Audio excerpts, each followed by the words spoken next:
এটা সাধারণত cardiac monitor. Cardiac মনিটরের মাধ্যমে আমরা যেটা করতে পারি, রোগীকে ক্লোজ অবজারভেশন করতে পারি।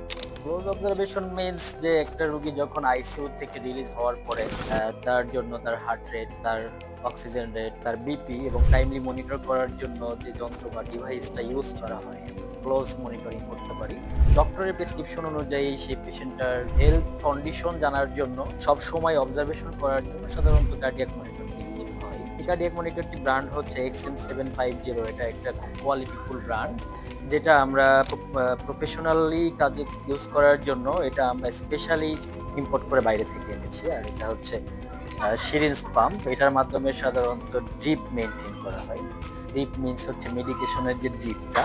কিছু মেডিকেশন থাকে পেশেন্টের জন্য, লাইফ সেভিং ড্রাগস বলা হয় যেগুলাকে। পেশেন্টের বিপি যখন ফল করে আইনোট্রপ ইউজ করা হয় এবং অনেক সময় ইনসুলিন ইউজ করতে হয়, পটাশিয়াম ইউজ করতে হয়, ইলেকট্রোলাইট ইমব্যালেন্স হয়ে গেলে পেশেন্টের জন্য ড্রিপ মেইনটেইন করে পেশেন্টের জন্য যে ইনজেকশনগুলো ইউজ করা হয়, খুব সেনসিটিভ মেডিকেশন যেগুলো আমরা সরাসরি পেশেন্টকে ইনজেক্ট করতে পারি না, সেই মেডিকেশনগুলো আমরা সিরিঞ্জ পাম্পের মাধ্যমে দিয়ে থাকি। আর আমাদের কাছে আরও বিভিন্ন ধরনের কার্ডিয়াক মনিটর আছে। এটা একটা চায়না কার্ডিয়াক মনিটর। এটাও খুব ভালো এবং কোয়ালিটিফুল।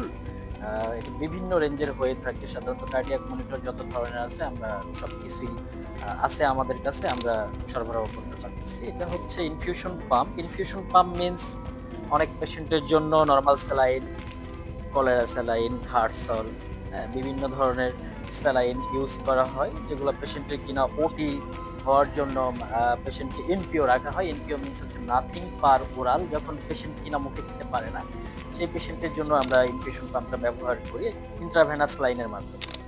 সাধারণত সিবি লাইন বা ইন্ট্রাভেনাস লাইন বা আইভি ক্যানুলার মাধ্যমে এটাতে আমরা অ্যাডজাস্ট করে মেডিকেশন প্লাস অনেক সময় পটাশিয়ামও এটাতে দেওয়া যায়, যেমন তারপর নিউট্রিশন দেওয়া যায় পেশেন্টকে। এটাতে পরিমাপ করে আমরা সাধারণত ওষুধগুলা দিয়ে থাকি পেশেন্টকে।